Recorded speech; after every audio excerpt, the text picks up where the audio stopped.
sabemos que tiene ahí un pinchazo, pero tiene 35 más en el cuerpo.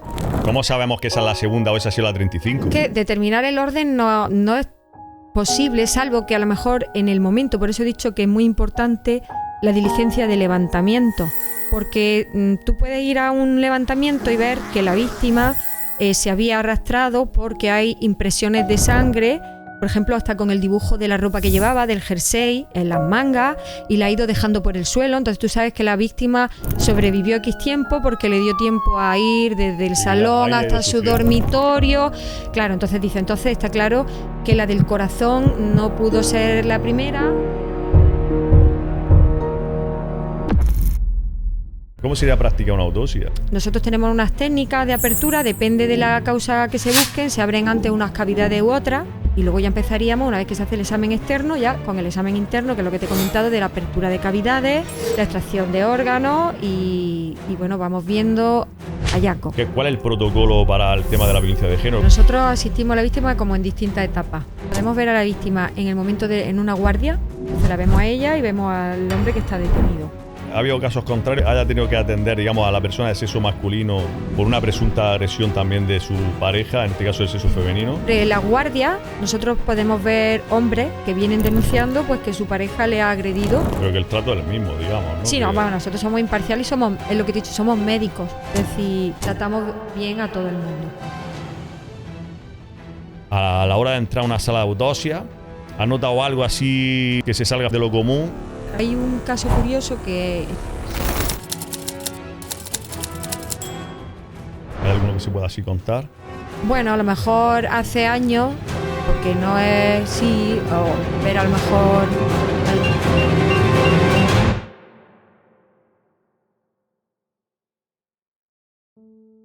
Buenas chicos, chicas, estamos aquí en un nuevo episodio del podcast, ya sabéis, David Stallion. Quería hablaros de la medicina forense, que la verdad que para mí de siempre me ha llamado la atención. La medicina forense que ha hecho tanto por el descubrimiento de delitos, por el esclarecimiento de hechos delictivos. En esta ocasión tenemos, para que nos hable del tema, a la doctora Teresa Alejo, médico forense en Granada. Teresa, ¿qué tal? ¿Cómo estás? Hola, muy bien. Pues nada, bienvenida aquí, gracias por venir y gracias por querer asistir a esta entrevista. Gracias a ti por invitarme. Pues quería preguntarte, ¿por qué decidiste estudiar la carrera de medicina? ¿Qué es lo que te entusiasmaba de eso para que tú decidieras estudiar medicina? Medicina es una carrera muy vocacional. Entonces, la mayor parte, casi el 100% de la gente que estudia medicina es porque lo siente como vocación y al fin y al cabo es ayudar a la gente. En medicina siempre se dice que si no puedes curar, tú tienes que intentar curar. Si no puedes curar, alivia y si no, acompaña. Los médicos forenses, porque luego después de la rama de medicina, pues cada uno elige una especialidad. En mi caso fue medicina forense, que no estamos dedicados a la asistencia sanitaria de la gente, pero ayudamos de otra manera. Trabajamos para el Ministerio de Justicia, al servicio de jueces, magistrados, tribunales y entre otras cosas, como bien has dicho, bueno, pues ayudamos a esclarecer cuestiones judiciales y asesoramos, y luego tenemos también una parte médica de acompañamiento también a las víctimas. Sí. ¿Cuántos años de carrera estudiaste más o menos aproximadamente? Medicina son 6, bueno, en mi época, porque ya tengo una edad, sí, eran 6 años, 6 años de carrera, que era difícil. Entonces nosotros hacíamos la selectividad, teníamos que sacar una nota alta, no había tantas facultades como ahora, y luego, bueno, pues eran 6 años de carrera, acabar y prepararte el MIR. Hay gente que a la primera cogía la especialidad que le gustaba y gente pues que se preparaba otro año más. Entonces, luego ya pues cada uno elige la especialidad que quiere o que puede.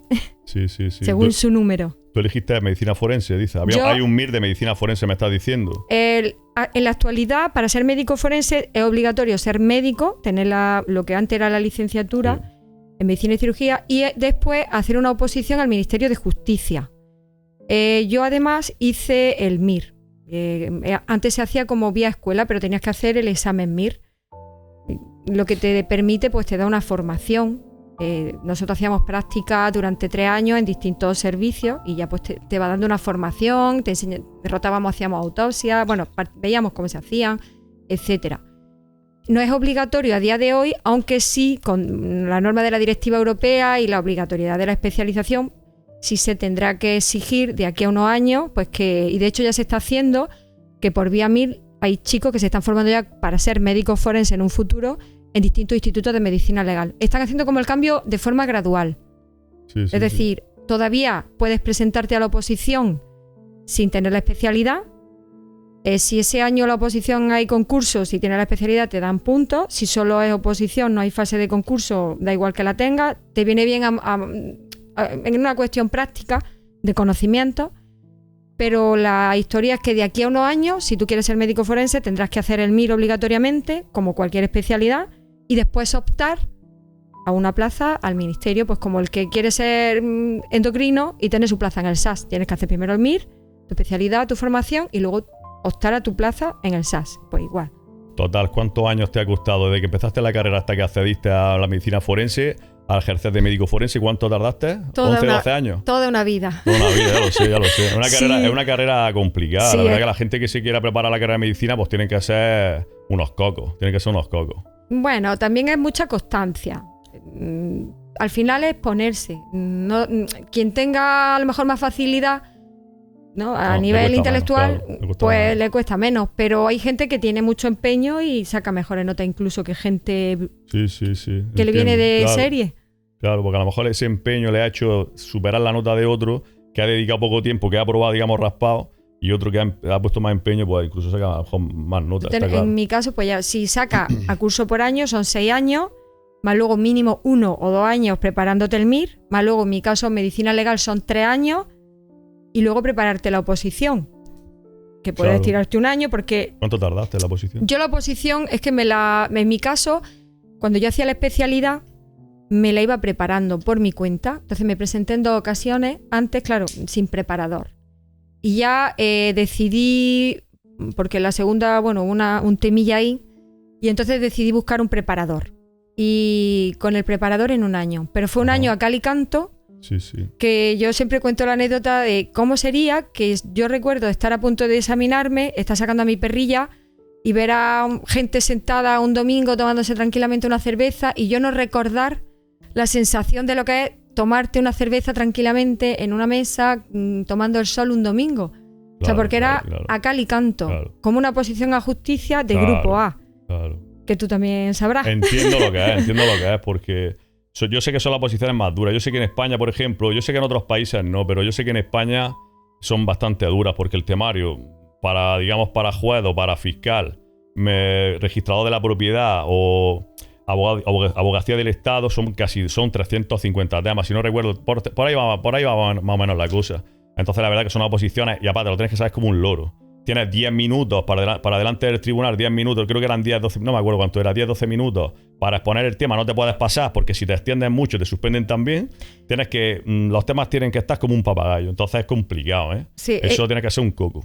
Es que esa oposición en concreto tiene varios hándicaps. Uno también es la cuestión de la subjetividad, porque el primer examen es tipo TEA entero escrito, el segundo es un examen oral, que eso es subjetivo, y además es suerte el tema que te toque. En judicatura son 5 temas, nosotros son 4, y tienes 15 minutos por tema cronometrado. Entonces al final, en el caso de los médicos que quieren trabajar para justicia, el hándicap es que somos gente que venimos de ciencia y estamos acostumbrados a otra terminología y a otro tipo de historia. Entonces de repente llega y tienes un temario con un montón de artículos de la ley de enjuiciamiento criminal, del Código Penal, del Código Civil, que como bien sabes, cuando tenemos un juez o un fiscal en el tribunal, te exigen recitarlo, como tú bien has dicho, con un papagayo, con punto y comas, que a nosotros preparados decía, si no vais a recitar el artículo con punto y coma, no lo digáis. Porque es algo que penaliza. Entonces son oposiciones muy duras, sobre todo por la forma, porque tienes que guardar una forma. Muy bien. Pues eso está. La verdad que yo sé que la medicina a mí me apasiona, ya sabes. Yo quiero que a este podcast asistan médicos, porque la verdad que si yo volviera atrás, yo creo que me haría médico, creo. Si ahora mismo la cabeza no me daría porque ya la edad que tengo también no me daría. Pero yo creo que yo tenía potencial para haberlo hecho y sin embargo porque era un chaval joven, no tienes tampoco el futuro muy claro, tal. También me llamaba la atención el tema de la policía y tal, pero bueno. Yo creo que es una carrera que a mí me encanta, la verdad. Entonces, pues lo único que puedo hacer es hablar con médicos y me acerco más, a esa cosa que yo quería conseguir, que al final no pude conseguirla. Entonces, ya te digo, nos encanta que vengan médicos al podcast porque la gente le vaya a aportar muchísimo valor a las personas. Y gente de temas de enfermedades, de todo, ¿no? Entonces eso es lo más importante. Lo que te quería preguntar, una cosa que es complicada tu profesión, ¿no? La medicina forense es complicada, ¿no? Sí. ¿Qué parte, digamos que del trabajo diario así, cuál es la parte más complicada, digamos? Es complicada. Todo tiene... Bueno, es complicado porque dicen, no hay enfermedades sino enfermos y en medicina forense pasa igual. Cada caso es diferente y entonces también como median partes y hay siempre contrarios. Siempre, yo digo, siempre somos los malos para uno, los buenos para otro. Nosotros trabajamos para el Estado, somos objetivos imparciales y bueno, pues como hay dos partes enfrentadas, siempre va a haber gente que no esté de acuerdo con tu opinión, porque al fin y al cabo nuestra opinión no es lo que diga el forense. Nosotros emitimos dictámenes técnicos y el juez es un apoyo, una ayuda más para que el juez pueda al final dictar sentencia, intentar ayudarle a esclarecer, pero al final es el juez el que tiene la última palabra y no siempre lo que diga el forense. La ventaja que tenemos nosotros es que somos objetivos e imparciales, es decir, no tenemos ningún interés en particular. Entonces, pues se tiene un poco más, ¿no?, en cuenta nuestra opinión. ¿Me estás diciendo que a veces, digamos, que no son vinculantes los informes que hacéis para un juez? El juez al final es el que decide. La gente piensa, lo que diga el forense va a misa. No es así, porque nadie tiene la verdad absoluta. Tú tienes que trabajar, dice, según tu real, ¿no?, tu saber y entender, tu leal saber y entender. Es decir, tú intentas hacer las cosas lo mejor que sabes con los conocimientos que tienes. Tienes que tener un mínimo exigible, pero no tienes por qué tener la verdad absoluta. Y es verdad que también a veces tampoco tienes toda la información. Tú emites un informe objetivo. Entiendo. Y ya digo, y al final, como el juez sabe todo y tiene distintas opiniones, el juez es el que decide. A nuestro favor, la objetividad. La objetividad de trabajamos para el Estado y si tuviéramos alguna relación con alguna de las partes, nos pueden recusar o nosotros directamente podemos renunciar a hacer ese informe y lo haría otro compañero. Si, por ejemplo, en un acto judicial se presenta un informe, digamos, privado, por la parte, digamos, que se tiene que defender, digamos, ese informe, digamos, que el juez hace, o el fiscal, vuestros informes, digamos, que los ponen por delante, o en ese caso, ¿qué pasaría? Depende, eso ya, claro, eso ya va depende. Bueno, si vamos a juicio, nos harán preguntas las partes sobre nuestro dictamen. Hay veces que a lo mejor te piden opinión, o ¿qué opina usted sobre el informe del otro perito? Yo nunca opino sobre lo que escriben los demás. Yo siempre defiendo mi informe. Y yo soy partidaria, ¿no?, de que cada uno defienda su informe. Hay peritos privados, o sea, no hay que desmerecer a nadie. Claro. Hay peritos privados que trabajan muy bien. Luego también habrá, como decimos en justicia, ¿no?, los pistoleros a sueldo. Claro. La ventaja... Es que todo hay de entonces, todo, la ventaja que tenemos nosotros, o la tranquilidad que tiene el juez, es que nosotros somos objetivos e imparciales. Trabajamos para el ministerio y estamos ahí como en un punto medio. No tenemos ningún interés en la causa. Por eso dice mucho de ti como profesional, que en otro informe, pues que no opines y tal. La verdad que eso es lo suyo. No. Ya que el juez decida sobre los informes que tiene y eso porque ¿para qué te va a pedir opinión? Si no, es decir, vamos, yo puedo tener mi opinión. O sea, si yo lo leo, porque a veces es verdad que vamos a los juicios y no sabemos ni siquiera que hay informes de peritos privados. Pero te la quedas para ti, te la guardas, digamos, interiormente. Yo me guardo, hay de todo. Hay de todo. Hay gente que trabaja muy bien y que es muy objetiva. Incluso hay gente que ha trabajado con nosotros y luego son privados. Es decir, que hay de todo.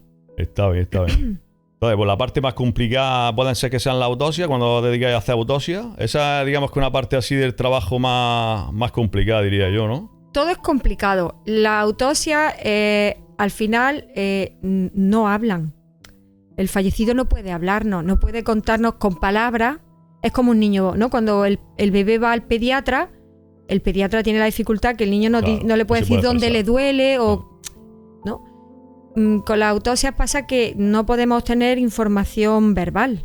Entonces, con los vestigios, los indicios que vamos encontrando, al final lo que tenemos que hallar es la causa de la muerte o lo que nos pregunten, depende de lo que tengamos que estudiar.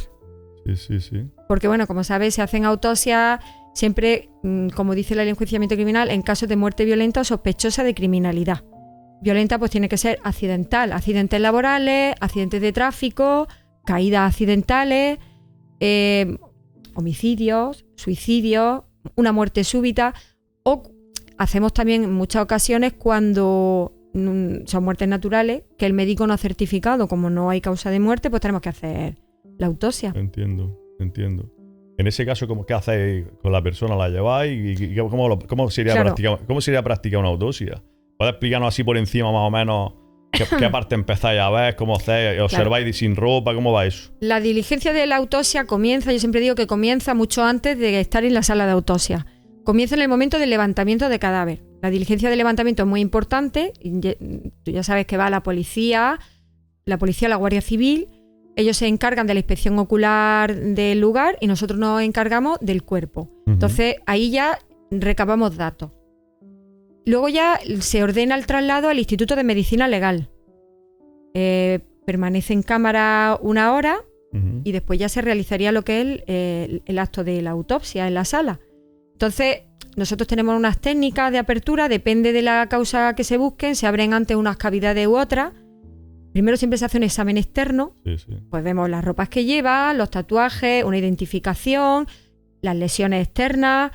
Nosotros tenemos también un aparato en el Instituto de Medicina Legal en el que yo trabajo, tenemos un aparato de rayos por si tiene fractura, por si, por ejemplo, le han dado un disparo, pues y podemos encontrar el proyectil entero fragmentado, se ve densidad metal en la radiografía.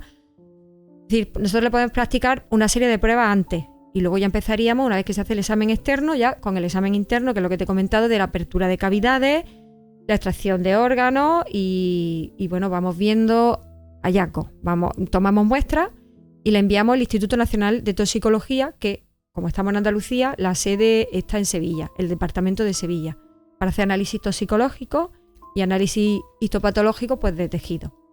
Sí, dependiendo de la causa del fallecimiento, digamos, se practican unas pruebas o se practican otras. Claro. No es análisis de sangre, pues dependiendo de que veáis eso siempre. No, claro, los tóxicos es una cosa que sí se hace... Se hace siempre, ¿no? Claro, Os lo he preguntado. Sí, porque muchas veces no podemos descartar que la persona haya tomado algún tóxico, por ejemplo, alguna benzodiazepina o algo, o que le hayan suministrado algún tóxico, o que haya tenido una reacción adversa, que tú pienses que puedes tomar cierta sustancia y resulta que esa sustancia reacciona con otras cosas, o más cantidad, y puede pasar. Claro, que el análisis de sangre lo haréis si no tiene signos externos de agresividad, digamos. Siempre, porque si tiene signos de agresividad, por ejemplo, lo que ya estamos pensando... Pero siempre, ahora te voy a preguntar sobre eso. Siempre en la toxicología siempre mandamos siempre, ¿no? Por protocolo. Siempre, aunque sea otro tipo de lesiones que digas, no sé si ha sido aquí donde se ha quedado. Sí, nos gusta tener por protocolo para saber si tomaba algo, porque a lo mejor algunas sustancias pueden ayudar a facilitar determinados actos. Ya. Está bien saber si hay tóxicos. Y tengo una duda, que siempre soy el hombre de las dudas, que siempre me ha llamado la atención, y te voy a hacer esa pregunta a ver si tú eres capaz de más o menos de contestármela. Yo he visto sentencias donde, por ejemplo, para que haya ensañamiento sabemos que tiene que haber mucho daño a esa persona, no que haya un daño premeditado, no premeditado, sino ensañamiento. El ensañamiento es aumentar deliberadamente el dolor en el ofendido, ¿no? Entonces, he visto sentencias donde dicen que, no quiero decir la palabra porque el algoritmo de YouTube nos puede censurar, nos puede penalizar y no queremos. Entonces voy a decir las palabras, voy a decir pinchazos, ¿vale? Es una persona ha fallecido de forma violenta a base de varios pinchazos, ¿vale? Y digamos que uno ha sido en el corazón o en partes vitales y tal. Pero dice, en el segundo pinchazo, es decir, no hay ensañamiento porque en el segundo pinchazo ya no estaba sufriendo. Es decir, no hay ensañamiento. Directamente solo sería asesinato, sin ensañamiento, ¿vale? Puede haber alevosía, pero ensañamiento no había. A lo mejor había alevosía, ¿vale? Pero no había ensañamiento. ¿Cómo sabéis vosotros que en el 35 pinchazo no ha muerto en el segundo? ¿Cómo sabéis eso? ¿Me entiendes más o menos la pregunta por dónde voy? Sí. Te la formulé mejor el otro día, ahora mismo con las cámaras la fórmula diferente. No, sí, pero te he entendido. Vale, bueno, pues hay lesiones que pueden ser vitales directamente, pues todo lo que afecte, por ejemplo, al sistema nervioso, lo que, por ejemplo, equivale al descabelle, ¿no? En los animales, una sección medular por encima de C3, eso causaría una muerte instantánea. Luego hay otro tipo de lesiones que van a provocar el fallecimiento de una persona, con un poquito más, hay un periodo de tiempo, ¿no? Hasta que se produce, porque la muerte no es algo, salvo casos que afecte o un estallido encefálico por arma de fuego, por ejemplo, o por un accidente, una precipitación, ¿no? De X metros, claro. eso está claro que es instantáneo. Pero si no, la muerte no es un hecho que se produce de forma sino instantánea, es un proceso. Entonces, mientras va produciéndose el cese del funcionamiento del corazón, vamos dejando de respirar, transcurre un tiempo. Entonces hay lesiones que pueden darte un periodo de tiempo mayor que otra. Entonces, por ejemplo, si depende de donde te seccionen, ahora si tú sabes que tienes un pinchazo, pinchazo mejor. Un pinchazo para que no penalicen en el corazón, pues sabes que va a producir la muerte en X minutos. Sí, pero ¿cómo sabes que no ha sido...? Sabemos que tiene ahí un pinchazo, pero tiene 35 más en el cuerpo. Claro, ¿Cómo sabemos que esa es la segunda o esa ha sido la 35? Claro, es que determinar el orden no es posible, salvo que a lo mejor en el momento, por eso he dicho que es muy importante la diligencia de levantamiento. Porque tú puedes ir a un levantamiento y ver que la víctima se había arrastrado porque hay impresiones de sangre, por ejemplo, hasta con el dibujo de la ropa que llevaba, del jersey, en las mangas, y la ha ido dejando por el suelo. Entonces tú sabes que la víctima sobrevivió X tiempo porque le dio tiempo a ir desde el salón hasta su dormitorio.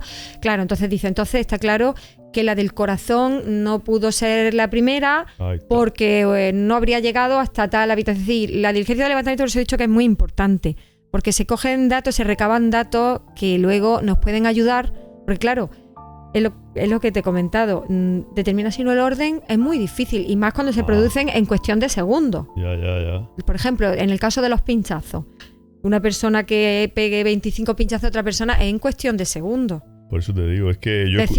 y tampoco tiene a lo mejor, por el tema de decir, le causó un sufrimiento innecesario a la víctima, pero bueno, cuando le dan 25 pinchazos a una persona, ¿cuál es el primero? ¿Cuál ha sido?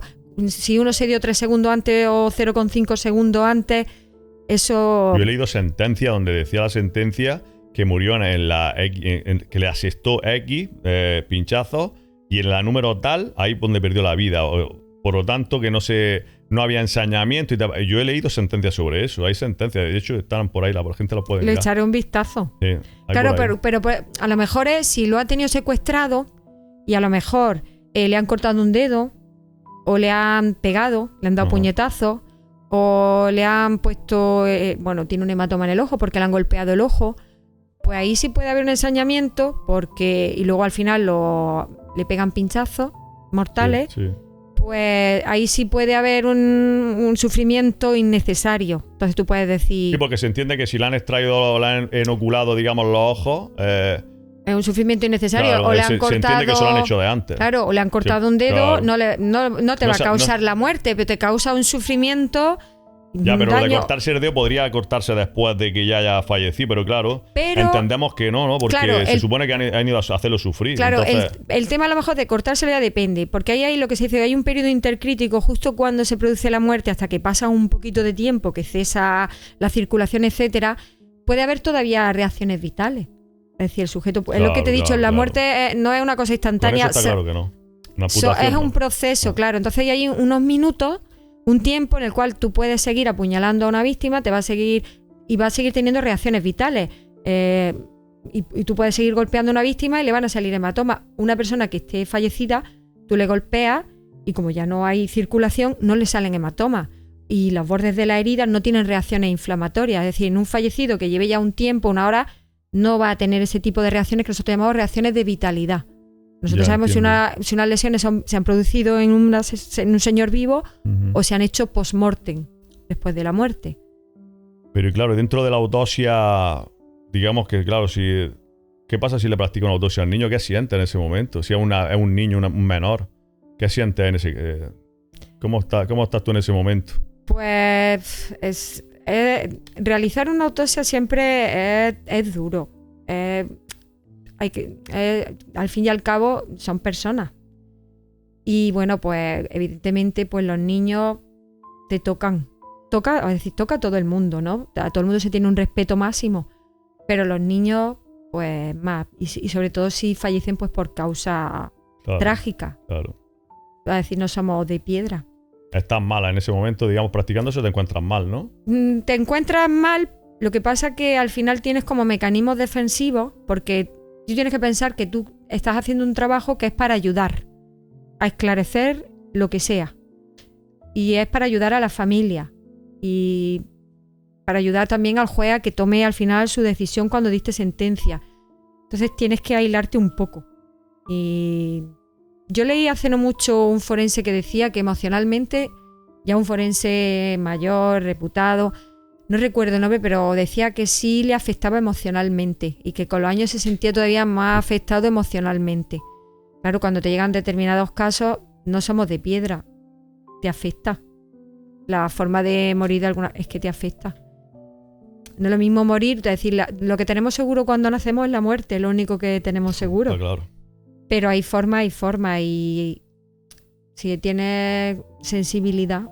Cuando llega a tu casa después de un caso así, ¿desconectas o te cuesta dormir, tienes pesadillas? Tienes que desconectar, sí, ¿no? Desconecta. Al final, ya te digo, intenta aislarte. Eso no quiere decir que no tengas recuerdos de vez en cuando o que haya casos que te toquen especialmente. Yo tengo algunos casos que todavía me acuerdo y me afectan porque son duros, vaya. ¿Hay alguno que se pueda así contar? Bueno, a lo mejor hace años, porque sí, no es... Sí, o ver a lo mejor algún bebé calcinado y a lo mejor tú pues piensas, ¿no? La agonía de... Y entonces son cosas muy duras. Estamos hablando, me ha recordado un caso, el caso de Bretón, tan famoso caso de Bretón, que gracias a este médico, creo que es de, no sé si es, bueno, no voy a decir la provincia, no vaya que me equivoque, pero es Echeverría, y la verdad que gracias a él, ese caso sí lo conoces, ¿no? Lo recuerdas. Sí. Y gracias a él, pues fíjate, se descubrió que dónde estaban los niños, que efectivamente estaban, pues, el padre, pues, los quemó vivos. Bueno, sí, vivos, creo que estaban dormidos por el tema de la medicación que le había hecho tomar. ¿Y tú cómo va el caso ese? ¿Me puedes así dar tu opinión, más o menos, un poco así por encima? Es que el caso ese al final, lo de la medicación no lo sé porque como se encontraron nada más que restos de hueso, ¿no? Sí. No sé yo si se supo o no, si se dio medicación o no. Ah, no me acuerdo yo. Es que de eso tampoco. A lo mejor lo he dicho así por encima, porque me he recordado también el caso Asunta. Es que es el de Asunta. Ah, ese Asunta. Claro. A lo mejor he mezclado los dos casos. En el de Asunta es donde decían, no, por lo visto, que había... Pero no dijo, es que tampoco lo sé, no me acuerdo. Porque yo creo recordar no dijo que él había dormido, no me acuerdo. No, creo recordar que él negaba. Que creo recordar que él no reconocía los hechos, me parece. Pues no lo sé qué decirte. No lo sé, la verdad. No te lo voy a rebatir. Creo recordar que no. Yo solo sé, no lo sé, la verdad. Yo recuerdo que estaban dormidos los niños. Yo recuerdo eso. Entonces, si estaban dormidos porque le había proporcionado alguna medicación, creo yo. A lo mejor me estoy equivocando. Si me he equivocado, os pido perdón. Pero creo que va por ahí los tiros. ¿Verdad? Porque ¿cómo va a amordazar a los niños? Los metió ahí amordazados y tal. Y los niños... No, yo es que creo que los durmió, creo. No me acuerdo. Yo que de ese caso, ya te digo, no recuerdo. No sé si él negaba lo hecho. Pero se había por ahí que decían que eran huesos de animales, ¿no? Y luego resulta que gracias al médico este... Una médico, pero que no era médico forense. Ahí es que hubo un error. Y todo el mundo decía médico forense. En realidad, bueno, médico forense quiere decir que va al foro. Y como médico forense, a lo mejor cualquier médico que va a un juicio, al foro, ¿no? Romano, era donde se hacían los juicios. Sí. Pero médico forense aquí como tal nos consideramos los que trabajamos para el Ministerio de Justicia. Esta señora creo que no trabajaba, la primera médico que se pronunció no trabajaba para el Ministerio de Justicia, no sé si trabajaba para el Ministerio del Interior con la policía. Entonces creo que fue así, creo recordar. Puede ser algo por ahí, yo también he escuchado algo así. Y entonces ya fue cuando el médico forense, el doctor Echeverría, ya hizo el análisis y como eso se ve en las trabéculas del hueso de los animales son diferentes a las de los humanos, pues ya él pudo decir que... Le mandaron unas fotos, creo, ¿puede ser? Le mandaron una foto diciendo, esto lo tengo claro, que esto lo dijo él, dice, lo tengo clarísimo. De hecho, he visto documentales que la verdad que es que se me ponen los pelos de punta. A mí es que me gusta mucho por el tema de mi trabajo, digamos, pues como que analizo un poco la mente criminal, ¿sabes lo que te digo? Porque no sé qué se le puede pasar por la cabeza a esas personas para llegar a ejecutar ese tipo de actos. Es que la verdad que yo tengo un hijo, es que no sé, es que no lo entiendo, la verdad. El ser humano es capaz de lo mejor y de lo peor. Está claro. Y tú ves cosas y dices, yo creo que no voy a ver nunca nada peor. Pero luego llega alguien y lo supera. Igual que es capaz de cosas espectaculares. Y dice, el ser humano es capaz, por siempre yo digo, de lo mejor y de lo peor. Y hay cosas que dice, no me cabe en la cabeza cómo una persona puede realizar este tipo de actos, ¿no? Sí. A lo mejor nos metemos un poco en la medicina psiquiátrica, pero te voy a hacer una pregunta. ¿La mente criminal o la mente, digamos que sí, criminal puede ser cualquier acto delictivo? Crimen no es crimen de sangre, sino que puede ser cualquier acto delictivo. Que obviamente los crímenes de sangre pues son los que más penados están, obviamente, porque arrebatarle la vida a otra persona, pues eso no tiene sentido. Pero ¿cómo es el cerebro de una persona que tiene esa mentalidad criminal? ¿Cómo es el cerebro? ¿La parte de la empatía la tiene anulada? ¿Cómo es? O sea, eso más o menos nos puede decir algo así. Yo es que digo que cualquier persona es capaz de cualquier cosa en cualquier momento. Es decir, lo de los perfiles yo lo tomo de manera muy relativa. Depende mucho también de las circunstancias, de enfermedades psiquiátricas, pero luego a la hora de la verdad tampoco por tener una enfermedad psiquiátrica se cometen más actos delictivos. Es decir, eso tampoco es así.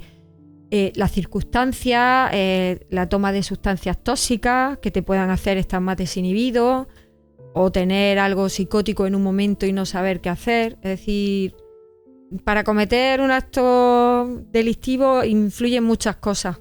Pero digamos que hay un patrón en el cerebro que no está coordinando bien, ¿no? Es por eso se comete, digamos, a lo mejor un homicidio. Yo pienso que para cometer un acto delictivo o un homicidio no tienes por qué tener una mente criminal. Es que cualquier persona en cualquier momento puede hacer algo que no te espera. Hay gente que en un momento dado puede perder los papeles y no controlar. Hay gente que tiene una vida normal, que nunca ha tenido una enfermedad, que nunca ha tenido nada y de repente, por cualquier cosa. Es que influyen muchas cosas. Es verdad que hay gente que tú dices, pues la gente que es psicópata, ¿no? Que no tiene empatía. Eso. Esa gente es como que tiene más facilidad, ¿no? Pues no tiene empatizar, o sea, no empatiza, no siente el sufrimiento ajeno. Pero tampoco tienes por qué ser más criminal. Es que luego, dentro por ejemplo, de la medicina forense está la rama de la psiquiatría forense. Eso también es un mundo. Está claro. Entonces, nosotros, por ejemplo, a nivel psiquiátrico, determinamos siempre lo que es la imputabilidad. Es decir, si una persona cuando comete un acto sabe lo que hace y actúa, dicen, conforme a dicha comprensión. Claro. Y controla su impulso. Uh-huh.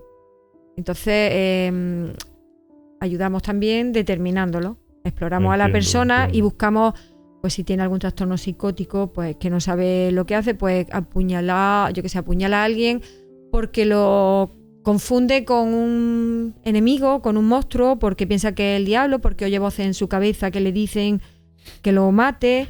Y entonces, como tú sabes que el sistema penal en España no es un sistema que busca el castigo, sino lo que busca es la reinserción social. Sí, sí. A la gente, por ejemplo, que tiene una enfermedad mental, no tiene sentido meterla o que no sabe lo que hace, no tiene sentido meterla en prisión a cumplir una pena cuando no entiende la finalidad de ese castigo. Entiendo. Entonces están los psiquiátricos penitenciarios, hay otra historia. Entonces por eso es muy importante siempre determinar qué mueve a una persona a realizar un acto delictivo. Vale, pues yo pienso respecto a eso, por ejemplo, que las personas que cometen agresiones sexuales, yo creo que no se rehabilitan nunca. Yo, desde mi punto de vista, tampoco he analizado, tampoco me he puesto a estudiar en profundidad lo que es digamos, el cerebro humano. Sí, más o menos lo tengo un poco estudiado, pero yo creo que hay un fallo, hay algo en el cerebro que esa persona es imposible de arreglar. Es decir, si una persona comete agresiones sexuales, yo creo que esté preso X años, 12, que es la pena mínima de prisión, que luego se quedará en menos con el tema de las reducciones. Al que pasen 12 años, pasen 20, esa persona sale a la calle y yo creo que lo va a volver a hacer. Porque yo creo que el que hace eso es un fallo. Hay un fallo en la cabeza, en el cerebro, que le hace cometer ese tipo. Es lo que yo creo. Igual que el que abusa de menores, yo pienso que es lo que yo pienso. ¿Tú qué dices al respecto? Es que ahí dentro de eso hay muchas teorías. Y es lo que te he dicho, que igual que dicen que no hay enfermedades sino enfermos, hay que saber qué se le pasa a cada persona por la cabeza para realizar un acto. Es verdad que dicen que muchas personas que cometen agresiones sexuales reinciden. Hay estudios y hay estadísticas de que hay una elevada reincidencia. Y no me acuerdo, hace poco escuché una noticia, no sé si fue aquí en España o en otro país, que había un agresor que había pedido una castración. Él mismo había pedido que le realizaran la castración química me parece correcto. Y que le suministraran un fármaco para no sentir ese impulso que él decía que era irrefrenable y que no podía controlar. Sí, exactamente. Yo creo que eso, por su parte, dice mucho, la verdad. Dice mucho porque él sabe el fallo que tiene y se dice, vamos, que no quiero que pase esto más, pues castrarme porque así por lo menos. Pero es que no puedo claro, es muy terrible. Es decir, ¿qué se le puede pasar a una persona por la cabeza para abusar de niños o de su hija o de su nieta o de... ¿Qué se le puede pasar a una persona por la cabeza para ser inocente o para hacer eso también con personas que están privadas de sentido, con personas que... Exactamente. Personas desvalidas. O claro. Personas que incluso pues, que han bebido y no controlan, claro, y entonces aprovecharte de esa situación. Hay que investigar. ¿Es que esa persona tiene algún problema mental? ¿Es que esa persona consume sustancias tóxicas? ¿Es que tiene algún problema de control de los impulsos? ¿O es que sabe lo que está haciendo? Porque hay veces, ¿por qué no? Que una persona sabe lo que está haciendo y lo hace. Es decir, no todo el mundo hace las cosas sin saber que lo está haciendo. Ya lo sé. Es que a veces, ¿no? Que tenemos la tendencia como decir, es que esta persona solamente si estás loco puede hacer este tipo de cosas. No, es que también hay gente que lo hace a sabiendas. Ya, pero hay una parte del cerebro, creo, que tú sabes el acto que está mal y no lo ejecutas. Es decir, sabes que eso está mal y no lo haces, pero es que ellos saben que está mal y lo hacen, porque parece ser que hay una parte del cerebro como que no contrarresta, claro, tú tienes que saber al final si esa parte, si sabes lo que estás haciendo o no. Ahí la empatía, y a sabiendas, controla o no. Porque si sigue lo que decimos, lo que está moral y normativamente aceptado o no. Porque luego, pues eso, en cada cultura hay unas normas que rigen. Ya. ¿No? Hay culturas donde está permitida la poligamia y otras donde no puedes tener varias esposas. Es decir, que está moral y socialmente aceptado.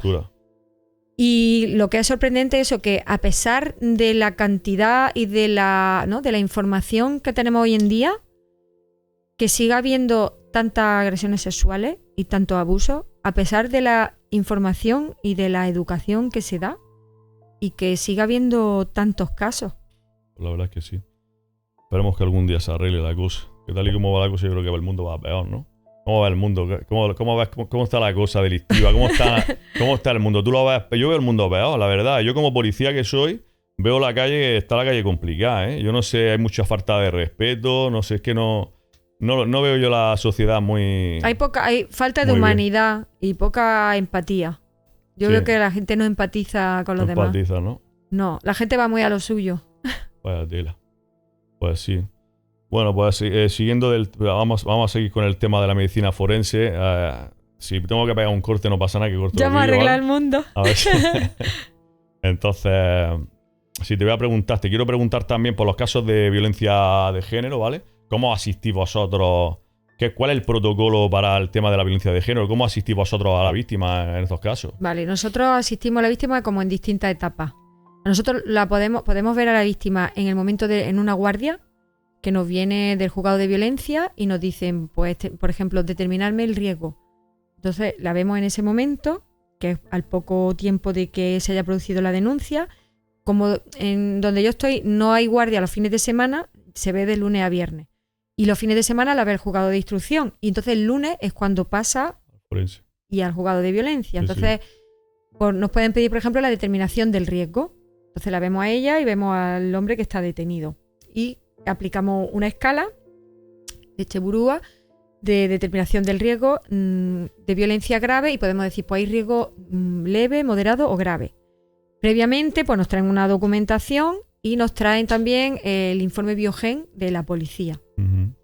Es decir, primero la han visto los policías, en la policía el personal que tienen especializado y luego ya la vemos nosotros en guardia.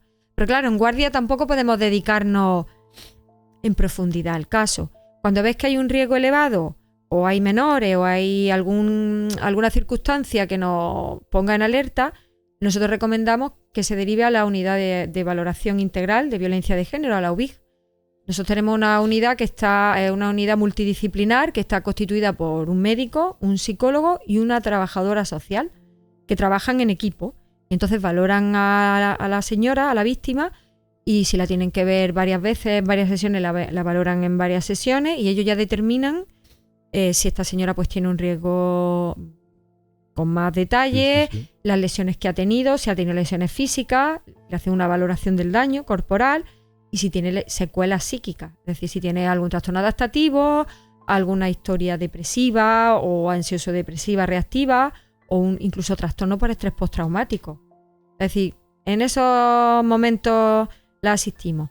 Está muy bien. Me estás diciendo que tú asistes a la víctima, pero también asistes al presunto agresor. ¿Es el mismo forense el que lo ve o no? La guardia, cuando estamos de guardia, que podemos ser cualquier forense, el que está de guardia, si el juez solicita que los veamos los dos, los vemos a los dos.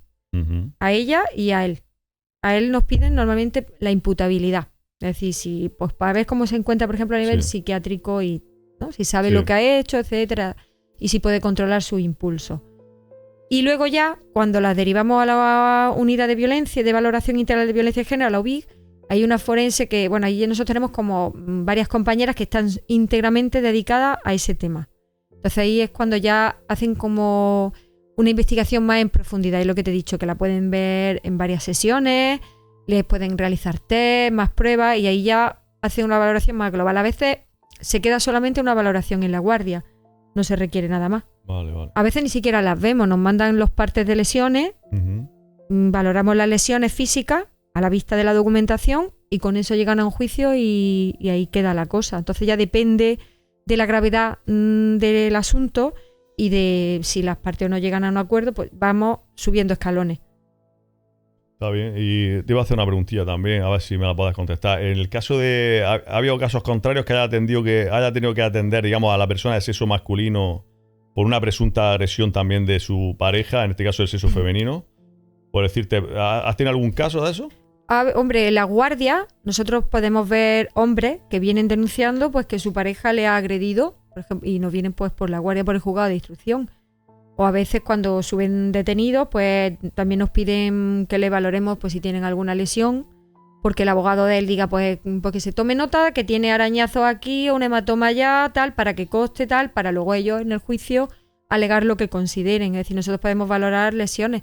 Y luego pues en una guardia pues sí ha podido venir un parte de lesiones de un hombre diciendo pues que su pareja o su amiga pues que le ha agredido físicamente.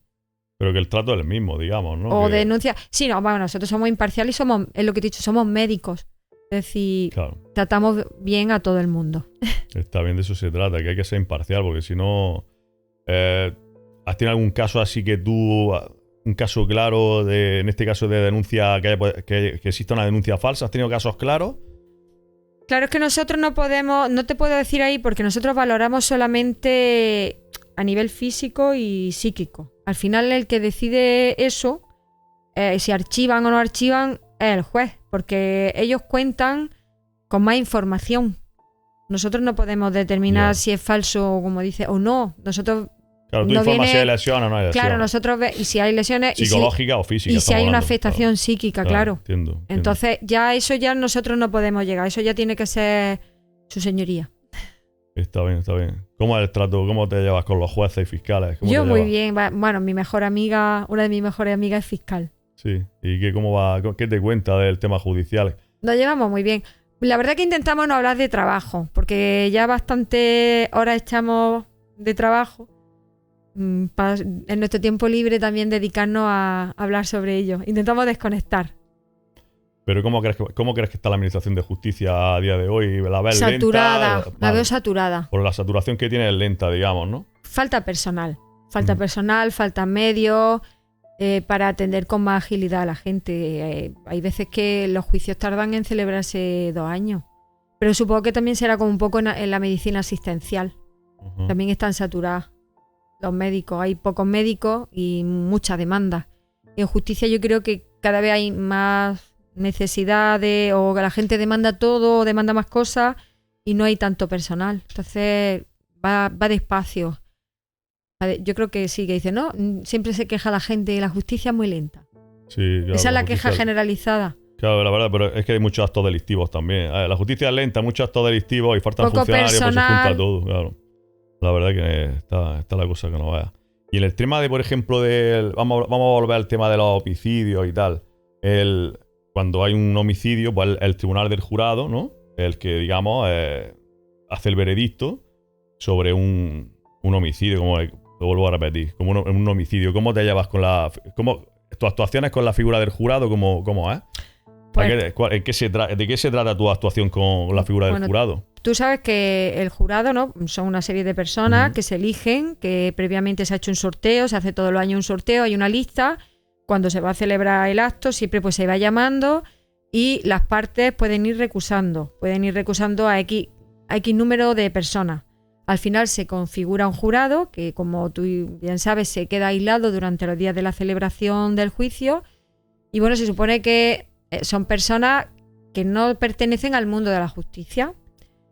Y tú tienes que llegar y explicarle tu parte. Es decir, si tú has hecho la autopsia, le explicas los hallazgos de la autopsia. Tú vas a responder tú allí llegas como perito y respondes las preguntas del Ministerio Fiscal, de la defensa y de la acusación, mirándole a ellos y como si estuvieras dando una clase en un instituto o en una facultad. Les explicas las cosas. Pues si tu pericia es sobre la autopsia, hay veces que llevamos diapositivas y le explicamos, pues mira, ha sido así, así. Y yo tengo compañeros que también, bueno, en algún caso, lo escenificamos. Hacemos cómo se ha podido producir el acto. Pues si ha sido con arma blanca, pues como pensamos que ha podido ser por la trayectoria y la verdad que hemos hecho hasta escenificaciones. Si es por tema psiquiátrico, pues le explicamos, respondiendo a las preguntas que nos hagan las partes, pues mirando a ellos siempre le aclaramos dudas, le explicamos las cosas. Y ya pues contestamos al final siempre las preguntas de eso, de si el juez tiene o su señoría quiere saber algo más. Es como dar una clase. Yo me lo tomo como si estuviéramos dando una clase. Una serie de personas que te atienden, además que los ves muy atentos, que toman notas, que si luego tienen alguna pregunta, alguna cosa, ellos lo van escribiendo y tienen siempre como un representante que te puede leer o preguntar alguna duda que quieran aclarar. Hay gente que le puede gustar estar en el tribunal del jurado, o sea, en el jurado, pertenecer al tribunal del jurado, pero ¿tú crees que, es decir, la figura del jurado, ¿tú crees que debería desaparecer de la legislación? ¿O tú cómo lo ves eso? ¿Crees que, es decir, son tan objetivos para dictaminar algo? ¿Tú no crees que al ser civiles que no se dedican al tema judicial, que no están dentro de la administración de justicia, no crees que, digamos, que pueda bailar un poco el asunto del que se esté tratando? No sé si me entiendes más o menos. Yo pienso que que el ser jurado tiene que ser una experiencia. Yo sé que habrá gente que no le guste estar ahí, porque además que te aíslan y tal, pero tiene que ser una experiencia. Y cuando ves casos, porque lo que se ve son casos muy serios, pues es una responsabilidad. Entonces, claro, las partes, lo que te digo, pueden recusar hasta un número determinado de personas cada uno, hasta que al final se constituye, ¿no? el definitivo. Si debería o no desaparecer, al final yo creo que también decide un poco el magistrado, tiene ahí como un punto, ¿no? De decisión final. Pues no sabría qué decirte, porque depende de cada jurado. Es que depende de cada jurado. Se supone que están aislados para no contaminarse, y ahí está la labor de los peritos y de la gente que va, ¿no?, a comentar, de los testigos, de explicarle lo que hay para que ellos puedan al final llegar a unas conclusiones y a su veredicto. Pero están aislados uno por uno, dice, independientemente. No, están todos juntos. Vale. Están todos juntos y lo llevan a comer todos juntos. Lo que no pueden tener contacto con el exterior. Creo que les quitan hasta los teléfonos móviles. Me imagino. Supongo. Entonces, durante 2, 3, 4 días que duren las sesiones, pues están aislados, están en un hotel, comen en un sitio tal y van con el funcionario de la audiencia que los acompaña. Es decir, ellos no pueden tener contacto con el exterior. Entonces digo que tiene que ser una experiencia. Y bueno, y luego al final pues que su opinión es importante. Sí. Entonces también es importante ir a la labor de los peritos y de los testigos, pues explicarles lo que piensan para que ellos lleguen a una conclusión. Luego ellos se reúnen y deciden lo que, vamos, ellos como dictan sus conclusiones. Dentro de la administración os respetan, ¿no? Los médicos forenses, digamos que estáis muy respetados, ¿no? Sí, bueno, yo creo que antes un poco más, porque antes al estar adscrito a los juzgados, íbamos siempre, nosotros formamos parte de la comisión judicial, ¿no? Va el juez, el secretario, que ahora se llama LAG, ¿no? El letrado de la Administración de Justicia, y el médico forense. Entonces siempre nos veían como la figura pegada, o sea, la comisión al judicial, juez. que se llama. Íbamos exactamente a la comisión judicial, pero ya como nos hemos independizado y estamos aparte en los institutos de medicina legal, yo creo que cada vez la gente nos ve más como médicos, Ajá. más que metidos en el mundo judicial. Sí. Y ya sabes lo que pasa un poco con los médicos, ¿no? En el SAS. Y la verdad que creo que no, los pobres muchas veces no están bien tratados. Está la cosa bien. Cada vez Pues hay no más lo entiendo, la denuncias. verdad. Tanto estudiar, tanta carrera, tanto estudio, tanto sacrificio para que luego no... Eso no me parece bien. Y igual que la diferencia de los sueldos a nivel de comunidad, hay una diferencia abismal de una a otra. Sí, los complementos esos específicos y, ¿no? Para mí un médico es como Dios, es verdad. Para mí un médico es como Dios, un juez igual, porque creo que lo requiere por el tema del sacrificio y el esfuerzo que requiere llegar a ese punto, de llegar a ser juez, de llegar a ser médico. Requiere mucho sacrificio y echarle mucha cabeza. Entonces, el hecho de que no esté valorado más un futbolista, que sí que es porque genera mucho dinero, porque lo sigue, tiene muchos seguidores, la afición y tal, yo eso lo comprendo. Pero realmente por los médicos no están bien valorados y no... Es lo que yo creo. Estamos hablando del sistema sanitario de salud público. O sea que... Sí. Yo quería saber, pues eso, que como... Entonces, si tú estuvieras ya adscrito, digamos, a la Administración de Justicia... Nosotros formamos parte de la Administración de Justicia, pero creo que a lo mejor si estuviéramos ya, como estábamos antes, metidos en el juzgado, se te mira más como que pertenece al mundo. Que ahora estamos en el instituto. Claro, aquí en Almería el Instituto de Medicina Legal está en el edificio judicial. Ajá. Pero, por ejemplo, en Granada no está en un instituto aparte. Nosotros, además, nuestro instituto está pegando a la Facultad de Medicina. Sí. Estamos pegando al Hospital Nuevo en vez de estar en la Ciudad de la Justicia. Sí. En Málaga también están en la Ciudad de la Justicia. Pero vamos... Ya ellos tienen, digamos, tienen otro edificio aparte. Y por eso a lo mejor también vosotros... Se nos ven como... Parecemos como un mini hospital. Ahí está. Vamos, como un mini hospital. Al fin y al cabo tenemos consulta. Nosotros pasamos consulta. Y claro, como estamos fuera del edificio judicial, yo creo que nos ven más como sanitarios que como médicos de la Administración de Justicia. Entiendo. Esa es tu percepción, digamos, ¿no? Es mi percepción, sí, que a lo mejor antes el médico no forense estaba... Porque yo es que no he vivido... Tú has vivido el cambio, ¿no? No, yo cuando llegué estaban ya los institutos. Sí. Pero en mi caso el instituto estaba dentro del edificio judicial. Lo que pasa es que luego ya hicieron uno nuevo y lo trasladaron. Y al hacer el traslado ese dices que ya notaste ahí un poco como que estaba ahí, digamos... Sí, y luego pues separando. Lo que has escuchado de compañeros ya mayores que sí han vivido la otra época, pues te lo dicen que sí, ellos notaban pues que había un poquillo ahí de pérdida de respeto, porque nadie es más que nadie, es decir, todas las profesiones son importantes, claro. Todo el mundo tiene su función. Pero es verdad que hay gente que te tratan con la punta al pie. Eso no puede ser. Hay que tratarse bien los unos a los otros. Todo el mundo es igual de importante. Es que además es que los jueces, médicos, ¿qué más da que estéis edificios separados? Sí que eso no tiene sentido. Da igual que estéis separados, vosotros es que tenéis que hacer una piña. Y entonces los jueces os tienen que valorar. Además, jueces fiscales. A los jueces al principio, en nuestro caso, no le hizo mucha gracia que nos trasladáramos del edificio judicial a otro independiente. Por el tema, claro, que antes estábamos en el mismo edificio, era más fácil cuando necesitaban algo rápido, bajaban a la clínica, oye, mira, que hay que hacer este informe corriendo, y lo hacíamos. Ahora ya está el handicap, ahora tienen que pedir todo telemáticamente. Bueno, ahora con la historia telemática ha cambiado la cosa, pero el cambio, tú sabes que muchas veces cuando se producen cambios, al principio se produce un malestar. La gente no espera ver si ese cambio es para mejor o para peor. Ahí está. Claro, eso suele pasar. Un tiempo prudencial. Está bien. Entonces, ¿qué le tienes que decir a la gente que quiera estudiar lo que tú has estudiado, la carrera de medicina, dedicarse a la medicina forense? ¿Qué le diría a una persona que se está preparando? Chicas, chicos que se estén preparando para... Bueno, yo decirte que la medicina a mí me apasiona. La medicina es, creo que una de las carreras... Todo el mundo tira para lo suyo. Yo he oído decir a los bomberos que ellos tienen la profesión más bonita del mundo, que tienen una profesión muy bonita. Yo tiro para el mío, yo paro para mi casa. Yo, para mí, la medicina es ejercer la medicina es una profesión espectacular, te da muchas satisfacciones, ya lo que es medicina en principio.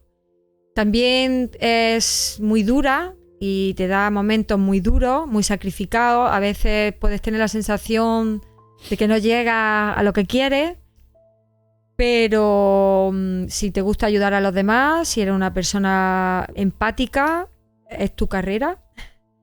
Es una profesión en la que nunca vas a dejar de formarte y de aprender. La gente, los pacientes al final dan más de lo que tú les puedes dar. Entonces te llena mucho como persona. Al final es un poco egoísta.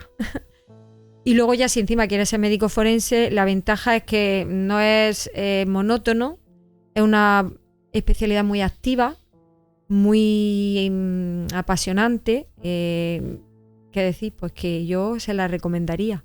Sí, ¿no? Y además que eso, que la medicina forense es muy desconocida, que tenemos muchos campos, que no estamos solamente haciendo autopsias como se ven en las series de televisión. Y pues que yo animaría a la gente a que estudiara. Pero la gente que se ve representar, chicos, chicas, que te ven a ti como una representación de lo que quieren ser ellos en el futuro, pues nada, espero que vean este podcast y que se motiven, ¿no? Le tienes que decir que no desistan, que obviamente requiere mucho esfuerzo, sacrificio, sobre todo en oposiciones como las que estamos hablando de medicina forense. Que cambiará el sistema, que lo tendrán que hacer primero vía MIR, que seguramente ya la oposición tan dura cambiará. Y que bueno, que todo esfuerzo tiene su recompensa, que merece la pena, que yo pasé un año muy malo. ¿Cuántas horas de estudio dedicabas más o menos? Pues ni me acuerdo porque además trabajaba, pero que yo, vaya, si no terminé de fundir las neuronas, poco me faltó. Qué bárbaro. Pero que yo siempre digo que lo repetiría, vaya, 500 millones de veces. El esfuerzo, los nervios, la ansiedad que pasas porque yo decía, ¿qué necesidad tenemos? Es la prueba de fuego. Es verdad. Los 3 exámenes, pero sobre todo el examen oral, que es el segundo delante de un tribunal, en Madrid, serio. Me acuerdo un año el juez Pedraz creo que estaba en la Audiencia Nacional, estuvo en mi tribunal. Decía, hay gente de mucho nivel que te están examinando y forenses de mucho nivel que te están examinando y gente que no conoce, entonces pasa un mal rato, pero que la recompensa merece la pena. Y digo, luego estás soñando y teniendo pesadillas con que te examina y no está el tema, sacas la bola que no es, hasta años después. Pero que yo lo digo, lo repetiría siempre. Muy o sea bien. que ánimo. Pues nada, A todos. ahora, bueno, hemos terminado el final del podcast. Esperemos que otro día vuelva a venir, nos te presente aquí con nosotros y podamos hacer otro podcast, abarcar otro tipo de temáticas. Yo siempre le pregunto a los que están detrás de las cámaras, a mi equipo de producción, si quieren preguntar algo. Dígame. Venga.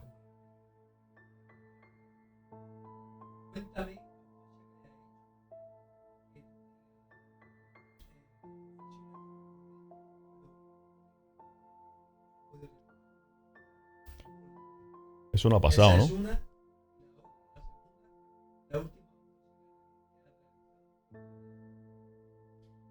Claro, y no puedo dar datos.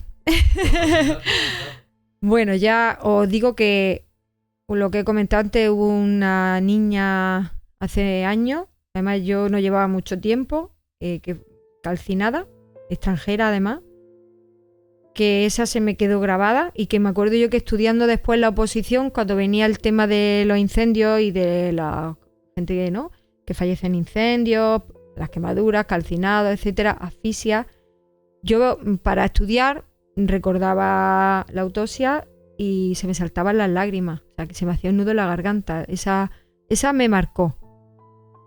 Y la última, bueno, tiene cosas bonitas porque a veces no solamente son aclarar homicidios, también ayudamos en estudios pues de patologías, por ejemplo, cardíacas. Estamos colaborando con cardiología para estudio de enfermedades genéticas que provocan a lo mejor muertes súbitas cardíacas.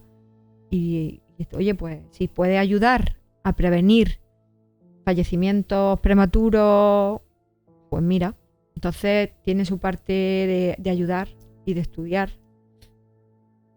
No sé si te ha servido. Está bien. Que no puedo dar Diego, muchos ¿quieres datos. preguntar algo? ¿Sí? Ah, sí. ¿Cuándo? Vaya, Eva, Clara. Otra, pues, oye, pues te recomiendo que vaya aquí en Almería. Sí, quiero ir, ¿verdad? No Pues- me echo miedo porque No, ¿no puede ves? ser amiga, puede ser algo. No. Ostras, no, te han contado muchas películas, yo creo. Mira, pero yo bueno. cuando voy a un tribunal de jurado, a mí me encanta ver las caras de los jurados. Están ahí sentados en un estrado, como en las películas americanas. Todo muy, claro, todo muy solemne. Y entonces tú escucharás la declaración de la acusada, tal, y luego llegarán los peritos y os comentarán las cosas. La gente, o sea, el juez está callado allí. Si tiene alguna duda, pregunta al final, pero el fiscal o la defensa o la acusación o hacen preguntas y tú pues atiendes. Va a ser una experiencia, ¿eh? A mí me parece una experiencia. Yo no puedo. Hoy pues me alegro, ya nos contarás. Mira tú el caso, hablando, Está bien, para que fíjate tú qué veas. casualidad, ¿eh? Al final va a estar. Estamos hablando del tema y fíjate que va a salir tú por ahí. Y una pregunta que tengo curiosidad es, cuando tú has entrado a la sala de autopsia, cuando entras, ¿alguna vez has notado alguna presencia extraña? No sé cómo explicarte. Ya está el doctor Manuel Sansegarra, que habla de experiencias cercanas a la muerte. Estamos hablando de otros casos, porque estamos hablando de gente que ha fallecido, digamos, supuestamente ha fallecido, y han vuelto a la vida. Esto es una cosa distinta, porque la autopsia es para una persona que ya digamos que ha fallecido por completo, se supone que no va a resucitar. Entonces, sí quisiera saber si tú has notado alguna presencia extraña a la hora de entrar a una sala de autopsia. ¿Has notado algo así que se salga fuera de lo común? Claro, porque tú dices, ¿no? Que el doctor Segarra lo que se basa es que somos energía, ¿no? Sí. Y que él ha tratado, es un cirujano, ¿no? Sí, es cirujano, cirujano. y él comenta casos de personas que han vivido experiencias de muerte clínica, muerte Sí. cerebral, y que luego han vuelto a la vida. Y como esas personas, he visto alguna charla de él, le han contado que han visto lo que hacía, cómo intentaban reanimarle, etcétera, etcétera, ¿no? Le describía la habitación, Sí, le describía sí. todo. Claro, en mi caso no, en mi Es caso... diferente. Claro, son personas ya fallecidas. Pero, por ejemplo, hay un caso curioso que hay un libro escrito que es de García Blázquez, que era un forense que había en Granada, y escribió sobre un caso que se produjo en Granada en los años 90, que es un exorcismo que se practicó en el Albaicín. Entonces él escribió el libro El exorcismo en el Albaicín. Se celebró su juicio en su día en la audiencia, su sentencia y tal, y la única curiosidad, y ahí lo dejo, que yo recomiendo a la gente pues que lea el libro, que las fotos que se hicieron durante la práctica de la autopsia de la fallecida, ninguna de las fotos salió. Dicen, yo he leído que salieron todas desveladas. Entonces eso es un misterio. Se hicieron además con 3 dispositivos diferentes, porque puedes decir, es que fue un error de una cámara de fotos. Se usaron, yo leí que se habían usado 3 dispositivos diferentes, 2 cámaras diferentes y no recuerdo si una cámara de vídeo, y que no salía la imagen en ninguna de ellas. Entonces, Pero eso es una curiosidad. en la sala de autopsia, ¿me dices? Sí, en la sala de En el autopsia. lugar de los hechos claro, sí, ¿no? En el Pero lugar la autopsia claro, no. en el lugar de los hechos no dio lugar, o sea, es decir, porque parece ser que la señora fallece en el hospital varios días después. Ujú. No sé si se haría una inspección, si se hizo una inspección ocular de la zona, Sí, ya sí. mandarían a investigar el escenario, pero claro, ya falleció en el hospital. Entonces, cuando se hace la autopsia, decían, yo lo que leí fue que ninguna de las fotografías que se tomaron salía nítida. Entonces, eso está escrito, sí, en el libro de este señor, de este compañero Sí, sí, forense, entiendo, y entiendo. es una curiosidad. Pero tú no has sentido ninguna No, presencia así yo no. extraña. Yo no. El tema de la experiencia cercana a la muerte, ¿qué opinas de eso? Pues bueno, es curioso porque además el doctor es un señor, ¿vale? Un científico, es un señor, vaya, con... Sí, que tiene bastante que tiene prestigio. prestigio, exactamente. Y lo que dice, hombre, no es ninguna incongruencia, es decir, Sí. es verdad que somos energía. Podría ser. Y luego él dice cómo la gente le relata exactamente lo Sí. que acontece y la gente supongo que serán testigos y te lo podrán relatar. Es decir, él podrá llevar a personas que contarán lo mismo que está contando él. Es bonito decir, eso. ¿por bonito. qué no? ¿Por qué no? Es ¿No? bonito, es ¿Por qué bonito. no? Sabes que no estamos aquí, el cuerpo físico, que ya nos vamos, ya no ¿Sabes? estamos Claro más en que ningún el sitio. cuerpo al fin y al cabo es un estuche, ¿no? Claro, Y que hay sí, un eso es lo algo que más, dicen. Esa es la teoría, claro. y que hay un algo más y que mejor, ¿no? ¿Tú crees en la energía, el tema de la energía? Decía, no, ni se crea ni se destruye, solo se Se transforma. transforma. Hombre, hay Eso algo que decía él tiene, también. hay algo que tiene que mover el mundo. ¿Medita? ¿Tú haces meditación? Yo he escuchado meditaciones, había épocas que escucho más meditación. Lo que pasa es que es verdad que, por ejemplo, hay muchas formas de meditar, ¿no? Irte a correr, hay gente que medita cuando escala, Irte a la playa, al Cabo de Gata, a mirar a la el Virgencita de la mar, Sirena. a mirar el mar. Claro. Hay gente que escucha meditaciones, Ajá. es decir, sí, viene bien, y sobre todo también para reflexionar. Es importante reflexionar, está claro. Eso está muy bien. Pues bueno, en fin, pues yo creo que aquí vamos a dejar por hoy el podcast. Y nada, pues encantado de que hayas venido, encantado de que nos acompañes. Esperemos que vuelvas otra vez. Gracias a Estamos vosotros. pendientes de una entrevista muy potente que ya sabes que y yo sé que tú la vas a poder gestionar y seguramente que es tu hermana, que ojalá que venga. Te hacemos un llamamiento para que asista al podcast, que te vas a sentir muy cómoda. Muchas Y- gracias. Encantada de conoceros. Gracias a ti, muchas gracias a ti. Que soy, vaya, un encanto. Chicos, nos vemos en el próximo capítulo. Ya sabéis, el podcast de David Stallion. Hasta luego, adiós.